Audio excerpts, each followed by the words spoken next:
ఈ నోటు చెల్తుందా అక్క? చెల్లదా? మరి ఈ నోటు నల్గొండ బస్ స్టాండ్లో చెల్లకపోతే గుట్ట బస్ స్టాండ్లో వెళ్తుందా? ఇది చెల్తుందా చెల్లదా? మరి ఇప్పుడు మా మీద నిలబడ్డ ఆయననేమో నల్గొండలో ఎలగొట్టిరు. నువ్వు చెల్లవు మాకు సరిపోవని. మరి ఇక్కడికి మీ దగ్గరకు వచ్చిండు. ఇప్పుడు మరి మీరేం చేస్తారు? ఎలగొడతారా లేదా? పక్కానా? ఇక అది ఒక్కటి చేస్తే చాలు, మరి ఇంకేం లేదు. మరి నల్లగొండలో జల్లని రూపాయి, ఆలేరులో జల్లని మాట వాస్తవం అయితే నల్గొండలోకి అక్కర్లేని అభ్యర్థి మీకెట్లా వనికి వస్తాడో ఒక్కసారి మీరు ఆలోచన చేయాలని చెప్పి నేను కోరుతా ఉన్నా. కొడంగల్లో వనికి రానట, మల్కాజ్గిరిలో వెళ్తారట. మహబాద్ ఓడగొట్టిన ఆయనట మహబాద్ పార్లమెంట్కి వనికి వస్తారట. ఒక్కరు కాదు, కల్వకుర్తులు ఓడిపోయిన ఆయన మహబూబ్నగర్కి వస్తారట. ఇక ఒక ఆయన కదా వికారాబాద్ లో డిపాజిట్ పోయిన ఆయన తీసుకుపోయి పెద్దపల్లిలో పెట్టిరు. అంటే మనం గంత పిచ్చోళ్ళమా? ఆడజల్లని రూపాయి ఇక్కడ తెలుతుందా? మీరు చేస్తేనేమో సంసారాలు, ఎదుటోళ్ళు చేస్తేనే వ్యభిచారాలు.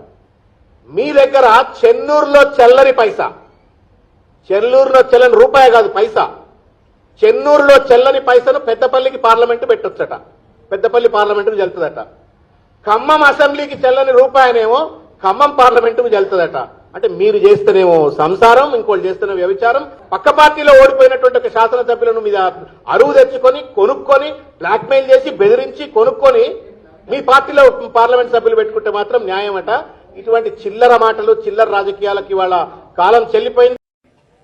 ఈ నోటు చెల్తుందా అక్క? చెల్లదా? మరి ఈ నోటు నల్గొండ బస్ స్టాండ్లో చెల్లకపోతే గుట్ట బస్ స్టాండ్లో వెళ్తుందా? ఇది చెల్తుందా చెల్లదా? మరి ఇప్పుడు మా మీద నిలబడ్డ ఆయననేమో నల్గొండలో ఎలగొట్టిరు. నువ్వు చెల్లవు మాకు సరిపోవని.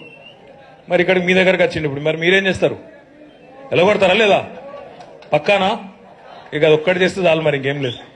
మరి నల్లగొండలో జల్లని రూపాయి, ఆలేరులో జల్లని మాట వాస్తవం అయితే నల్గొండలోకి అక్కర్లేని అభ్యర్థి మీకెట్లా వనికి వస్తాడో ఒక్కసారి మీరు ఆలోచన చేయాలని చెప్పి నేను కోరుతా ఉన్నా.